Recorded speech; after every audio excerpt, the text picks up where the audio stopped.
Hi students, నేను మీ physics Ramesh sir from TSAT Telangana ప్రభుత్వం విద్యార్థుల కోసం ఉపగ్రహ ఛానల్ ద్వారా డిఎస్సి విద్యార్థులకు అందిస్తున్నటువంటి అవకాశంలో భాగంగా ఈరోజు డిఎస్సికి మరియు స్కూల్ అసిస్టెంట్కి ఉపయోగపడే విధంగా మనం కొన్ని ప్రశ్నలను చర్చించబోతా ఉన్నాం. ఏవైతే మనము చర్చించబోతా ఉన్నామో ఆ ప్రశ్నలు అనేటివి జరగబోయేటటువంటి డిఎస్సిలో రావడానికి 100కు 99.9% అవకాశం ఉన్నదని మీకు నేను తెలియజేస్తున్నాను. సో డైరెక్ట్గా మనము ప్రశ్నాపత్రంలోకి వెళ్దాం. చూసేటప్పుడు పెన్ను పేపర్ దగ్గర పెట్టుకొని చెప్పేటటువంటి అంశాలను చాలా జాగ్రత్తగా వినవలసిందిగా మీకు తెలియజేస్తున్నాను.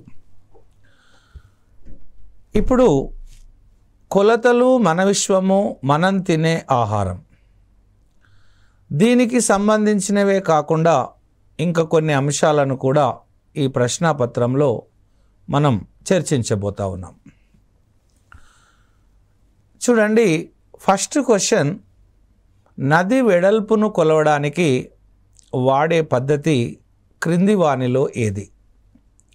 ఒకటి ఆగమన పద్ధతి, ఒకటి నిగమన పద్ధతి, మూడవది త్రిభుజీకరణ పద్ధతి, నాలుగవది తిరోగమన పద్ధతి. వాస్తవానికి ఈ ఆగమన నిగమన పద్ధతి అనేది బోధనా శాస్త్రానికి సంబంధించింది. అలా తిరోగమన పద్ధతి అనేది లేనేలేదు. సో త్రిభుజీకరణ పద్ధతి ద్వారా నది వెడల్పును మనం కనుగొంటాం. ఎలా అంటే, జనరల్గా మనం ఇలా నది ఉంది అనుకుందాం. ఇలా నది ఉంది. మన భూముల దూరాలను కొలవడానికి మనం సర్వే గొలుసులను వాడతాం. ఫర్ ఎగ్జాంపుల్ చూడండి, నేను ఏ అనే స్థానం నుండి ఫస్ట్ ఒక చెట్టును చూసినాను, ఇలా ఒక ట్రీని చూసిన, మళ్ళీ ఏ నుండి భూమి మీద బి అనే స్థానానికి వెళ్ళి అక్కడి నుండే మళ్ళీ నేను ఏం చూసినాను, అదే చెట్టును చూసినాను. ఇక్కడ టీ అంటే ట్రీ అన్నమాట. ఈ త్రిభుజం యొక్క ఎత్తు నది వెడల్పు అవుతుంది కదా. చూడండి, చాలా జాగ్రత్తగా ఇక్కడ తీసుకున్నట్టయితే ఇది లంబకోణ త్రిభుజం అవుతుంది. ఈ మధ్య బిందువును మనం ఓ అనుకుందాం.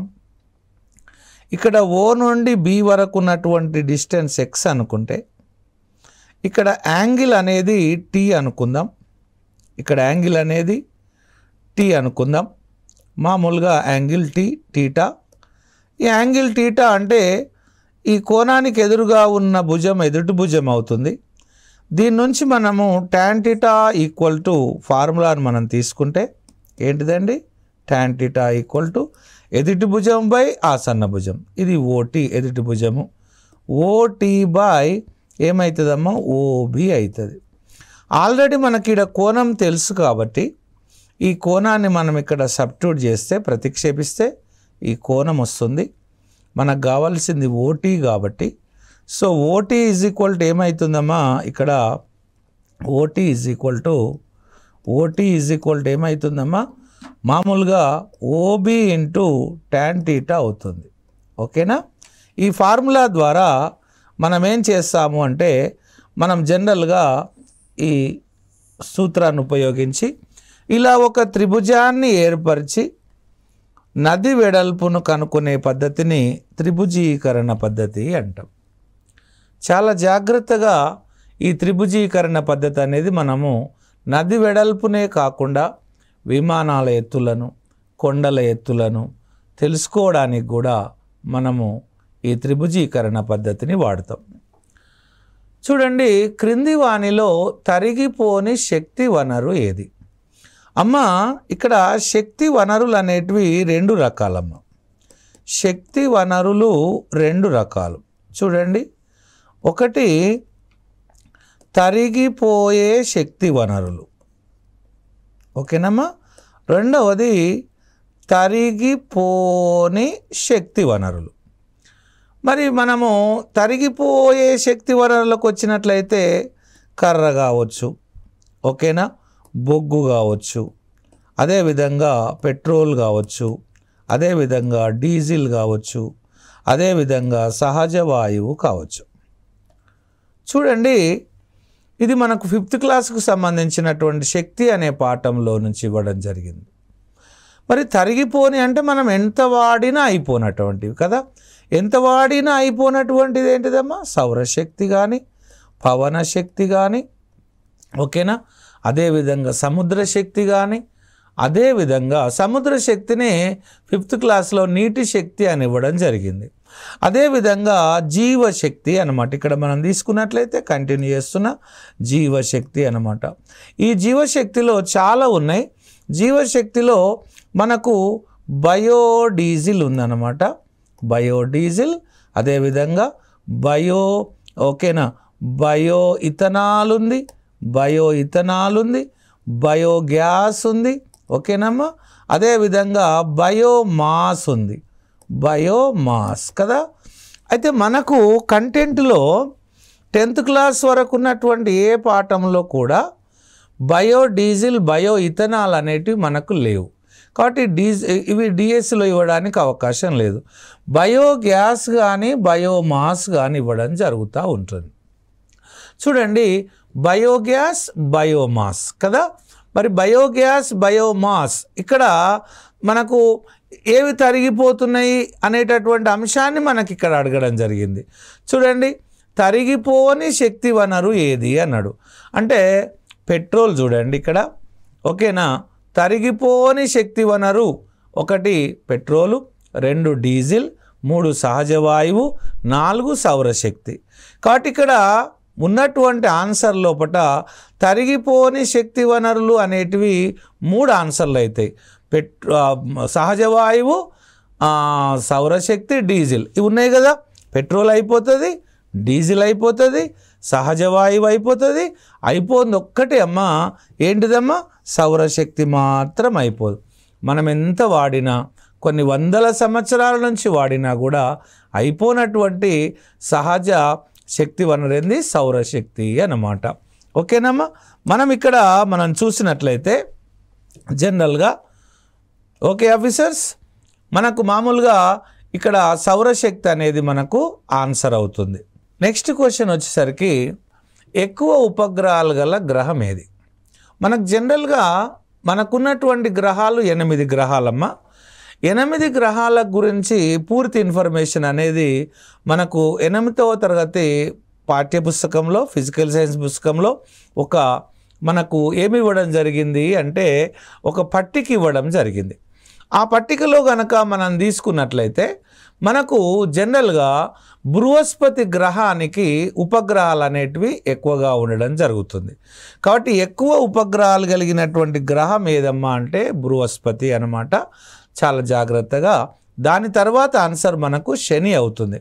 మీరు ఒకటే గుర్తుపెట్టుకోండి, ఎప్పుడైనా కూడా మీరు ఎప్పుడు కూడా ఆ పేపర్లో అక్కడిక్కడ వచ్చిన వాటిని చూడొద్దండి. బృహస్పతికి ఉపగ్రహాలు ఎక్కువగా ఉన్నాయి ఎక్కడ? అకార్డింగ్ టు మన 8th క్లాస్ బుక్ అన్నమాట. ఆన్సర్ బృహస్పతి అవుతుంది. తర్వాత నీరు, మంచు, సముద్రపు నీరు, గాజు విశిష్టోష్ణాల ఆరోహణ క్రమాన్ని గుర్తించండి అన్నాం. ఇప్పుడు ఇక్కడ క్వశ్చన్ చూడండి అమ్మా, ఇది స్కూల్ అసిస్టెంట్ వాళ్లకు ఇవ్వడం జరుగుతూ ఉంది. 100% వస్తుంది. ఈ పట్టికలో మనం చూసినట్లయితే సీసానికి విశిష్టోష్ణం విలువ తక్కువగా ఉంటుంది. విశిష్టోష్ణానికి చూడండి, నేను ఫార్ములా రాస్తున్నా. విశిష్టోష్ణము S = ఓకేనా, ఉష్ణము బై ద్రవ్యరాశి ఇంటూ ఉష్ణోగ్రతలో మార్పండి. ఓకేనా. మనకిచ్చినటువంటి వాల్యూస్ CGSలో ఉష్ణం అంటే క్యాలరీ అన్నమాట, ద్రవ్యరాశి అంటే గ్రామ్ అన్నమాట, ఉష్ణోగ్రతలో మార్పు అంటే డిగ్రీ సెంటిగ్రేడ్. ఇది ఉష్ణానికి విశిష్ట ఉష్ణానికి CGS ప్రమాణం. అదే SI పద్ధతిలో అయితే క్యాలరీ బదులు ఏమొస్తుందండి, జౌల్ వస్తుంది, కిలోగ్రామ్ వస్తుంది, కెల్విన్ వస్తుంది కదా. కాబట్టి ఇక్కడ మనము రెండిట్లలో ఇచ్చినాం. మనము సీసం అంటే ఇది మన పుస్తకంలో ఉన్న టేబుల్. ఎందుకు నేను ఈ టేబుల్ని ఇక్కడ మెన్షన్ చేసినాను అంటే కంపల్సరీ ఈ విలువలు ఇలా ఆరోహణ క్రమము అవరోహణ క్రమం అని చెప్పేసి స్కూల్ అసిస్టెంట్ వాళ్లకు ఇవ్వడం జరుగుతూ ఉంటుంది. ఓకేనా. సీసానికి తక్కువగా ఉంటుంది 0.031. అదేవిధంగా నీటికి ఎక్కువగా ఉంటుంది, దాని వాల్యూ ఎంతమ్మా 1 అన్నమాట. కాబట్టి గుర్తుపెట్టుకోండి, ఫస్ట్ది ఆరోహణ క్రమం అంటే చిన్న నుంచి పెద్దగా. ఫస్ట్ది గాజు ఉండాలి, తర్వాత నీరు ఉండాలి. సో గాజు నీరు ఉన్నాయి, 3 ఉన్నాయి, మళ్ళీ అందులో 2 ఉంది, 3 ఉంది, 4 ఉంది కదా. మరి లాస్ట్లో ఏముందమ్మా 0.95 అనేది సముద్రపు నీరు ఉంది. కాబట్టి నీటి తర్వాత సముద్రపు నీరు ఉంది. కాబట్టి గాజు, ఆ తర్వాత మంచు, ఆ తర్వాత నీరు, ఆ తర్వాత సముద్రపు నీరు. సో గాజు, మంచు, నీరు, సముద్రపు నీరు. సో మంచుది మనం తీసుకున్నట్లయితే చూడండి 0.5 అన్నమాట. సో నీటికి 1, సముద్రపు నీటికి 0.95, మంచుకు 0.5, గాజుకు 0.03. సో కాబట్టి ఆన్సర్ ఏమవుతుందమ్మా 3 అవుతుంది. ఇదే కాకుండా స్కూల్ అసిస్టెంట్ విద్యార్థులు మీరు తెలుసుకోవాల్సినటువంటి అంశం ఏంటిదంటే కంపల్సరీ ఆ వాల్యూస్ అనేది ఖచ్చితంగా తెలుసుకోవాలి. ఓకేనా ఆఫీసర్స్. నెక్స్ట్ క్వశ్చన్కి వెళ్దాం. చూడండి, స్నానం చేసిన వ్యక్తి తన మీద పడిన నీటి బిందువుల వల్ల వెచ్చదనంను పొందుతాడు. ఏ ప్రక్రియ? 1 సాంద్రీకరణం, 2 బాష్పీభవనం, 3 ఉత్పతనము, 4 ద్రవీభవనం. ఆన్సర్ ఏమవుతుందమ్మా అంటే సాంద్రీకరణం అవుతుంది. ఏంటిది సాంద్రీకరణము అనే విషయానికి వచ్చినట్లయితే చూడండి, నీరు తన ఉపరితలాన్ని, నీటి బిందువులు ఉపరితలాన్ని వదిలిపెట్టి వెళ్ళిపోవడం బాష్పీభవనం కదా. బాష్పీభవనం జరిగిన తర్వాత ఏమవుతుందమ్మా, ఈ నీటి ఆవిరి తనకున్న ఉష్ణాన్ని గాలి అణువులకు ఇచ్చేస్తుంది. ఆ గాలి వేడెక్కుతుంది, నీటి ఆవిరి చల్లబడుతుంది. నీటి ఆవిరి చల్లబడ్డది కాబట్టి బాష్పీభవనం అనేది శీతలీకరణ ప్రక్రియ. మరి నీటి ఆవిరి పైకెళ్ళి చల్లబడి మేఘాలుగా మారి వర్షం పడుతుందమ్మా కదా. నీటి ఆవిరి చల్లబడి నీరుగా మారడాన్ని సాంద్రీకరణం అంటాం. బాష్పీభవనానికి విలోమమైన ప్రక్రియ సాంద్రీకరణం. బాగానే ఉంది ఇక్కడ. కాబట్టి బాష్పీభవనం అనేది శీతలీకరణ ప్రక్రియ అయితే, బాష్పీభవనం అనేది శీతలీకరణ ప్రక్రియ అయినప్పుడు సాంద్రీకరణం అనేది ఉష్ణీకరణ ప్రక్రియ. ఎలా చూడండి, ఈ నీటి ఆవిరి బిందువులు ఉన్నాయి, ఇలా 1 2 3 4 5 6 ఇలా నీటి ఆవిరి బిందువులు ఉన్నాయి. ఇవన్నీ ఏమవుతున్నాయి, చల్లబడుతున్నాయి. చల్లబడ్డప్పుడు ఏమవుతుందమ్మా ఒక దగ్గరికి వస్తాయి కదా. ఇప్పుడు మంచిగా చలి పెడుతుంటే పిల్లలు తల్లిదండ్రులను ఇలా అతుక్కొని పండుకున్నప్పుడు వేడి వస్తుంది. అలాగే ఇప్పుడు నేనేమంటున్నా, ఇవన్నీ ఒక దగ్గరికి వచ్చి ఒక నీటి బిందువుగా మారినప్పుడు ఈ నీటి బిందువుల ఉష్ణము పరిసరాల ఉష్ణం కంటే ఎక్కువ ఉంటుంది. నీటి బిందువుల ఉష్ణం ఎక్కువ, పరిసరాల ఉష్ణం ఏమవుతుంది చెప్పండి, తక్కువ అవుతుంది. ఎందుకంటే ఒక దగ్గరికి వచ్చినాయి కాబట్టి. ఇప్పుడు చూడండి, స్నానం చేసిన వ్యక్తి చల్లగా ఉంటాడు. తన చల్లదనానికి అతని చుట్టూ ఉన్నటువంటి నీటి ఆవిరి బిందువులు నీరుగా మారి ఏమైందమ్మా, నీటి బిందువు అయింది. ఆ నీటి బిందువులో ఉష్ణము తన శరీర ఉష్ణం కంటే ఎక్కువ కాబట్టి ఆ నీటి బిందువు వల్ల అతడు వెచ్చదనాన్ని ఆస్వాదిస్తాడు. కాబట్టి స్నానం చేసిన వ్యక్తి తన మీద పడిన నీటి బిందువుల వల్ల వెచ్చదనాన్ని ఆస్వాదించడం అనేది సాంద్రీకరణం అవుతుంది. ఓకేనా. ఇక్కడ మనం సాంద్రీకరణం అనేది తీసుకుంటే ఉష్ణీకరణ ప్రక్రియ, బాష్పీభవనం అనేది ఏంటిదమ్మా శీతలీకరణ ప్రక్రియ, ఉత్పతనం అనేది ఏంటిది ఘనము నేరుగా వాయువుగా మారడం ఉత్పతనం అంటే కర్పూరం ఆవిరి కావడం. ఓకేనా. ఘన పదార్థం ద్రవంగా మారడము ద్రవీభవనం మంచు నీరుగా మారడం. ఓకేనా. నెక్స్ట్ ప్రశ్నకు వెళ్దాం. చూడండి, తుషార స్థానం వద్ద జరిగే అంశం ఏంది? ఇందాక నేను చెప్పినమ్మా, జనరల్గా నీటి ఆవిరి చల్లబడి పైకెళ్తూ చల్లబడి నీరుగా మారుతుంది. ఏ టెంపరేచర్ దగ్గర నీటి బిందువుగా మారుతుందో దాన్ని తుషార స్థానం అంటాం. తుషార స్థానం అనేది ఉష్ణోగ్రత అమ్మ కదా. తుషార స్థానం వద్ద తుషార బిందువు అంటే నీటి బిందువు తయారవుతుంది కదమ్మా. తుషార స్థానం వద్ద నీటి ఆవిరి నీరుగా మారుతుంది. ఓకేనా. అంశం ఏది? నీటి ఆవిరి, నీటి బిందువు, మంచు. కాబట్టి ఏం తయారవుతుందమ్మా? నీటి ఆవిరి నీటి బిందువుగా మారుతుంది. ఆన్సర్ 2 అన్నమాట. ఇంకా చల్లబడితే ఏమవుతుందమ్మా? అక్కడ పైకి వెళ్ళిన తర్వాత మంచుగా మారుతుంది. ఓకేనా. నెక్స్ట్ ప్రశ్నకి వెళ్దాం. సెల్సియస్ మరియు ఫారెన్హీట్ ఉష్ణమాపకాలు ఎక్కడ సమానం అవుతాయి? చూడమ్మా, సెల్సియస్ మరియు ఇది సెల్సియస్ ఉష్ణమాపకం, ఇది ఫారెన్హీట్ ఉష్ణమాపకం. ఇది సి, ఇది ఎఫ్. ఇక్కడ తక్కువ టెంపరేచర్ 0, ఇక్కడ ఎక్కువ టెంపరేచర్ ఎంతమ్మా? 100. ఇక్కడ తక్కువ టెంపరేచర్ ఎంత? 32 ఫారెన్హీట్లు. ఇక్కడ ఎక్కువ టెంపరేచర్ ఎంతమ్మా? 212 ఫారెన్హీట్లు కదా. ఇక్కడ సమాన భాగాలు 100, ఇక్కడ సమాన భాగాలు 180. వీటి మధ్య సంబంధం ఎంతమ్మా? సి బై సి మైనస్ ప్రారంభము బై భాగాల సంఖ్య ఎఫ్ మైనస్ ప్రారంభము బై భాగాల సంఖ్య. ఓకేనా. 2 25ల ఓకేనా 29ల ఏ మిగిలిందమ్మా మనకు? C by 5 is equal to F minus 32/9 కదా. ఎక్కడ సమానమైతే మనకు తెలుసమ్మా? తెలియదు. మనం తెలియని దాన్ని ఎక్స్ అనుకుందాం. ఈ రెండు ఎక్స్ దగ్గర సమానమైతే అనుకొని ఎక్స్ విలువను కనుక్కుందాం. చూడండి, C equal to F equal to X డిగ్రీలు పెట్టండి. ఈ ఎక్స్ డిగ్రీలు సి బదులు ఎక్సే పెడదాం మనం. X by 5 is equal to X minus 32 ఎంతమ్మా? 9. దీన్ని చేస్తే మనకు 9x is equal to 5x minus 160 కదా. 5 32ల 9xలకి 5xలు పోతే ఎంతమ్మా? 4x is equal to minus 160. అప్పుడు x ఈజ్ ఈక్వల్ టు ఎంతమ్మా? మైనస్ 160/4. అప్పుడు x ఈజ్ ఈక్వల్ టు ఎంత వస్తుందమ్మా? మైనస్ 40 డిగ్రీలు వస్తుంది. అంటే ఈ రెండు ఎక్కడ సమానం అవుతున్నాయి? మైనస్ 40 డిగ్రీల వద్ద సమానం అవుతున్నాయి. కాబట్టి ఆన్సర్ ఇక్కడ 0 డిగ్రీ సెంటిగ్రేడ్ ఉంది, మైనస్ 40 డిగ్రీ సెంటిగ్రేడ్ ఉంది. ఆన్సర్ మైనస్ 40 డిగ్రీల వద్ద ఏమవుతుందమ్మా? సమానం అవుతుంది. ఓకేనా.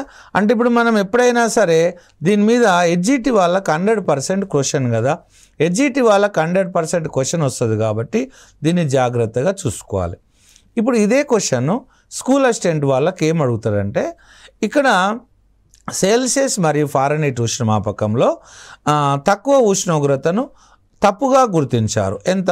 ఫర్ ఎగ్జాంపుల్ 5 డిగ్రీ సెంటిగ్రేడ్గా గుర్తించారు. ఓకేనా. అప్పుడు వీటి మధ్య సంబంధం ఏమవుతుందమ్మా? సి మైనస్ 5 ఎంత? 100 is equal to F minus 32 ఎంతమ్మా? 180 అవుతుంది. తప్పుగా గుర్తించిండు అంటే తప్పుగా గుర్తించిండు అన్నప్పుడు ఏమన్నాడు? 0 బదులు 5 చూపించిండు అనమాట. అప్పుడు 5 వేసుకోవాలి. ఇలా వేసుకొని అప్పుడు సిలో టెంపరేచర్ ఇంత చూపించినప్పుడు ఎఫ్లో ఎంత సూచిస్తుంది అని అడుగుతాడు.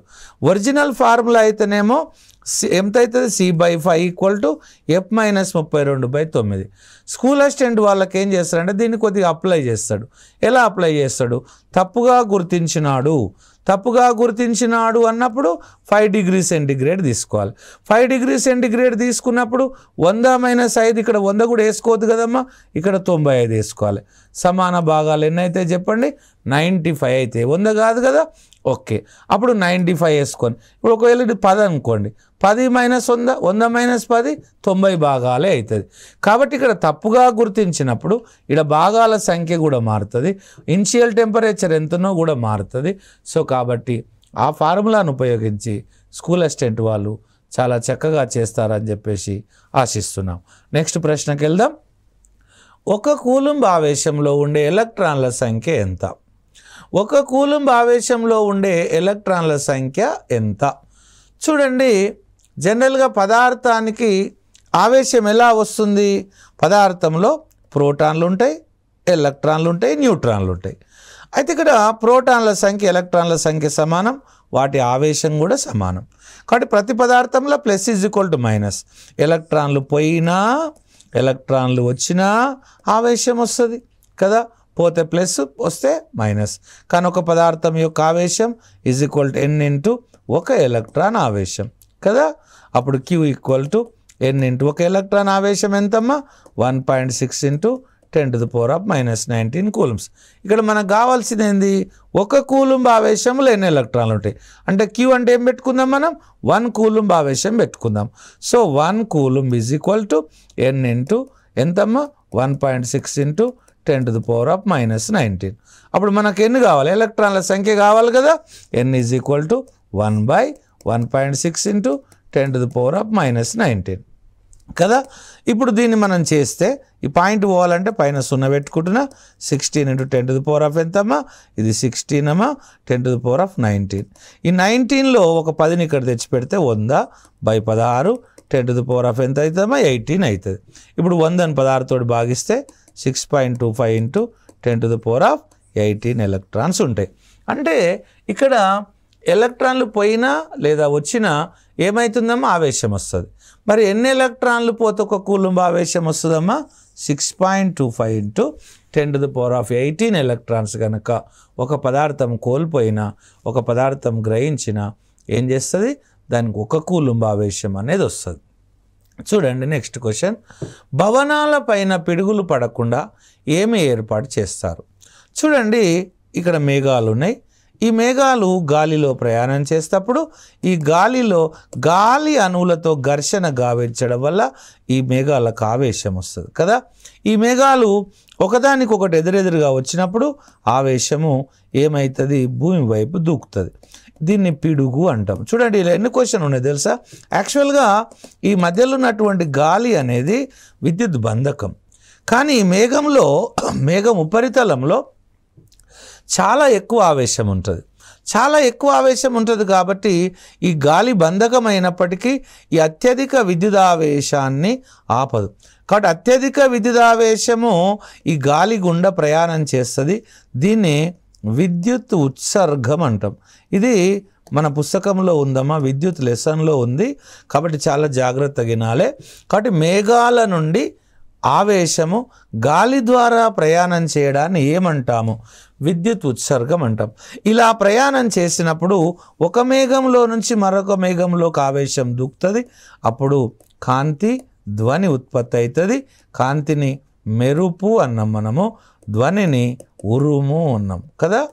ఆవేశం అలా భూమి మీద పడితే దాన్ని పిడుగు అన్నాం. ఓకేనా, పిడుగు అన్నాం. ఉరుము ఉరిమి ఓకేనా, భూమి మీద పడ్డట్టు అనే సామెత తెలుసు కదా మీకు. ఉరుము ఉరిమి భూమి మీద పడ్డట్టు అంటే అది భూమి మీద ఆవేశం రావడం అన్నమాట.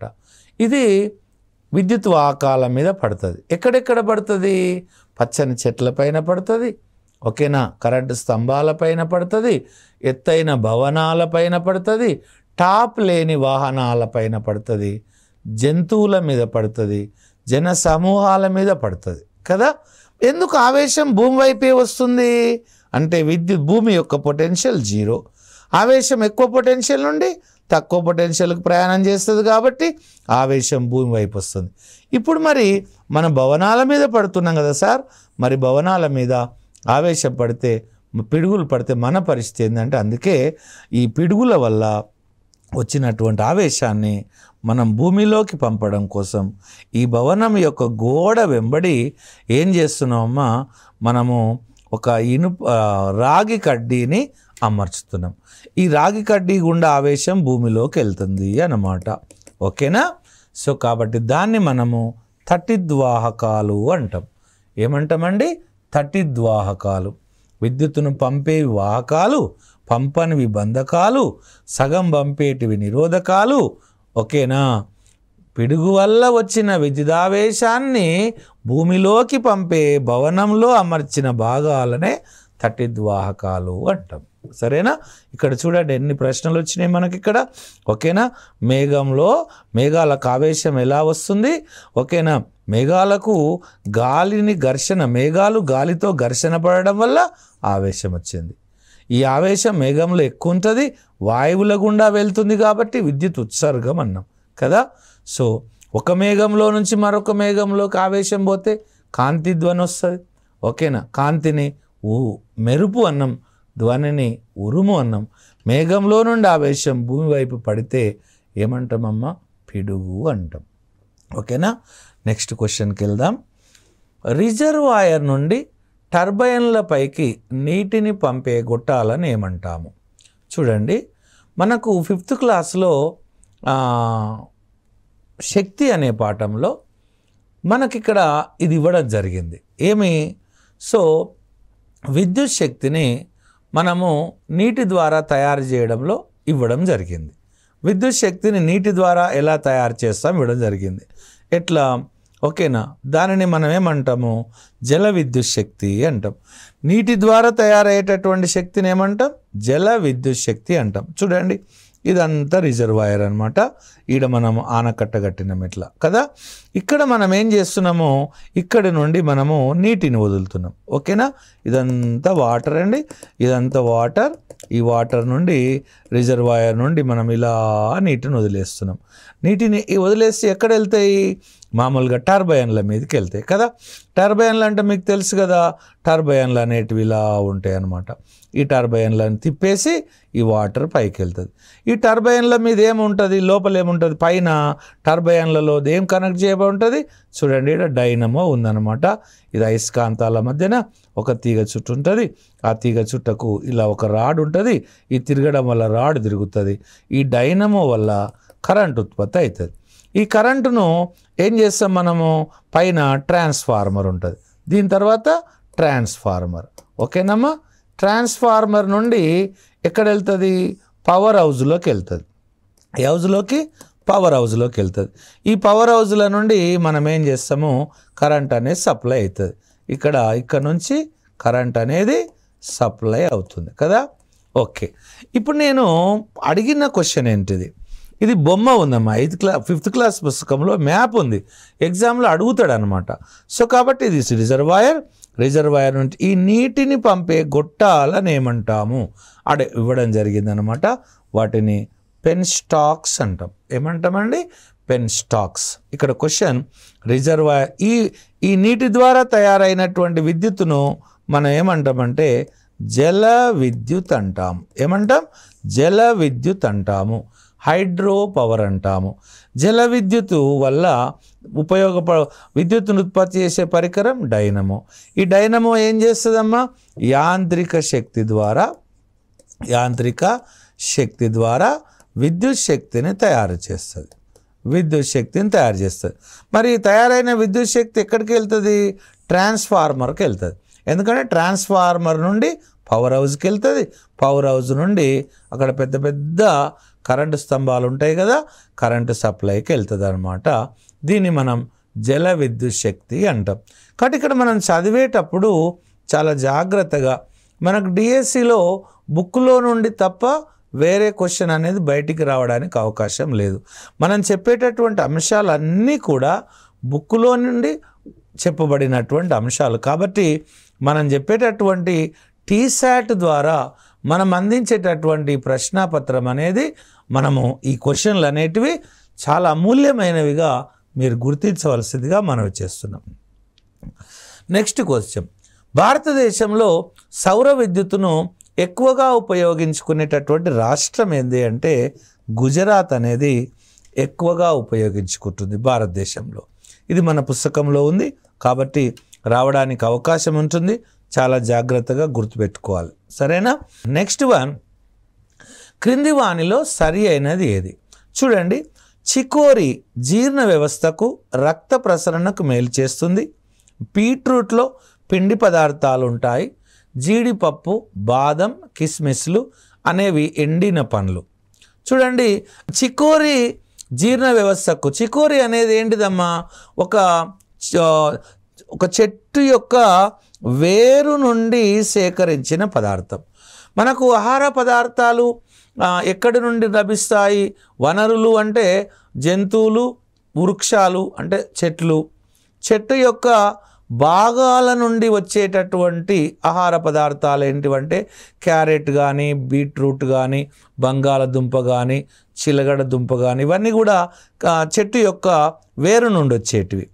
అలాగే గుర్తుపెట్టుకోండి, చెట్టు యొక్క వేరు నుండి తయారు చేసే పదార్థం కూడా ఏంటిదమ్మా? చికోరి అన్నమాట. ఓకేనా. ఈ చికోరి జీర్ణ వ్యవస్థకు రక్త ప్రసరణకు మేలు చేస్తుంది. బీట్రూట్లో నుండి పదార్థాలు ఉంటాయి, జీడిపప్పు, బాదం, కిస్మిస్ ఇవన్నీ కూడా రైట్ అనమాట. ఓకేనా, ఆన్సర్ π1u అనమాట. ఏవైతే అంశాలు ఈ టీశాట్లో ప్రశ్నల రూపంలో డిఎస్సి విద్యార్థులకు అందించబడుతున్నాయో అవన్నీ కూడా రాబోయేటటువంటి ఎగ్జామ్లో వచ్చే అవకాశం ఉంది. కాబట్టి ఇక్కడి నుండి ప్రసారమయ్యేటటువంటి ప్రతి ఎపిసోడ్ను చాలా అమూల్యంగా భావించి విద్యార్థులు ఉపయోగించుకుంటారని చెప్పేసి ఆశిస్తున్నాను. Thank you. Me physics Ramesh sir from T-SAT.